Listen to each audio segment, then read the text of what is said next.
Hello മച്ചന്മാരെ, നമ്മൾ പുതിയൊരു വീഡിയോ റിവ്യൂ ആയിട്ട് വന്നിട്ടുണ്ട്. നമ്മുടെ ചാനൽ കിൽ എന്ന് പറയുന്ന മൂവിയുടെ ഡീറ്റെയിലായ റിവ്യൂ കൊടുത്തിട്ടുണ്ട്. ഹിന്ദി മൂവിയാണ്. അപ്പോൾ അതൊരു മലയാളത്തിൽ തന്നെ നമ്മൾ പറഞ്ഞിട്ടുണ്ട്. അപ്പോൾ ഹിന്ദിയെ കുറിച്ച് പറയുമ്പോൾ കിൽ ആദ്യമായിട്ടായിരിക്കും നമ്മളൊരു ഷോർട്ട് റിവ്യൂ ചിത്രം വേണ്ടി ചെയ്യുന്നത്. കാരണം അത് ഗംഭീരമായിട്ട് എനിക്ക് ഇഷ്ടപ്പെട്ട മൂവി തന്നെയാണ് കിൽ എന്ന് പറഞ്ഞിട്ടുള്ള മൂവി. കില്ലിനെ കുറിച്ച് പറയുമ്പോൾ നിഖിൽ രാകേഷ് ഭട്ടാണ് ഇതിൻ്റെ സ്ക്രീൻ പ്ലേ ഡയറക്ഷൻ ചെയ്തിട്ടുള്ളത്. അതുപോലെ തന്നെ ഇതിലേക്ക് കാശി നോക്കി കഴിഞ്ഞാൽ ലക്ഷ്യ, അതുപോലെ തന്നെ ആശിഷ് വിദ്യാർത്ഥി, രാഘവ് തുടങ്ങിയ പ്രധാനമായും കാസ്റ്റിംഗ് വന്നിട്ടുള്ളത്. ബാക്കി ഒരുപാട് താരങ്ങളുണ്ട്, ചിലരുടെ പേര് അറിയില്ല, അതുകൊണ്ട് എടുത്ത് പറയാത്തത്.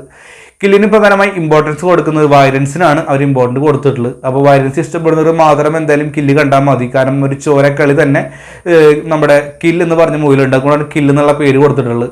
ടൈറ്റിൽ പോലും വെറൈറ്റി ടൈമിലാണ് എഴുതി കാണിച്ചിട്ടുള്ളത്. ഗംഭീരമായി തന്നെ എടുത്ത് പറയണം. മറ്റൊരു കേസ് പറയുന്നത് ഡ്യൂറേഷൻ വളരെ കുറവുള്ള ചിത്രം തന്നെ കില്ലുക. എനിക്ക് തോന്നുന്നു സമീപകാലത്ത് വെച്ചിട്ട് ഹിന്ദി സിനിമയിൽ വെച്ചിട്ട് ഒരു ചിത്രത്തിനായിരിക്കും കില്ലിനായിരിക്കും ഇത്രയേറെ ഡ്യൂറേഷൻ കുറവുള്ള ചിത്രമായി തോന്നിയിട്ടുള്ളത്. നല്ലൊരു കാര്യം എനിക്ക് തോന്നി. അതുപോലെ തന്നെ ആക്ഷൻസ്, വയലൻസ്, അതുപോലെ തന്നെ BGM കാര്യങ്ങളൊക്കെ എടുത്ത് പറയണം. പ്രകടനങ്ങളൊക്കെ ഗംഭീരമായി തന്നെ ചെയ്തു. അപ്പോൾ കില്ലിനെ കുറിച്ച് ഡീറ്റെയിൽ ആയിട്ടുള്ള സ്റ്റോറിയും കാര്യമൊക്കെ നമ്മൾ ഡീറ്റെയിൽ ആയിട്ട് നമ്മുടെ ചാനൽ കൊടുത്തിട്ടുണ്ട്. അപ്പോൾ അറിയാൻ താല്പര്യമുള്ള പോലെ എന്തെങ്കിലും കമന്റ് ബോക്സിൽ രേഖപ്പെടുത്തുക. വീഡിയോയെ കുറിച്ചുള്ള അഭിപ്രായം കമന്റ് ബോക്സിൽ രേഖപ്പെടുത്താൻ മറക്കണ്ട. വീണ്ടും മറ്റൊരു റിവ്യൂ എനിക്കാതിരിക്കും. Bye bye friends.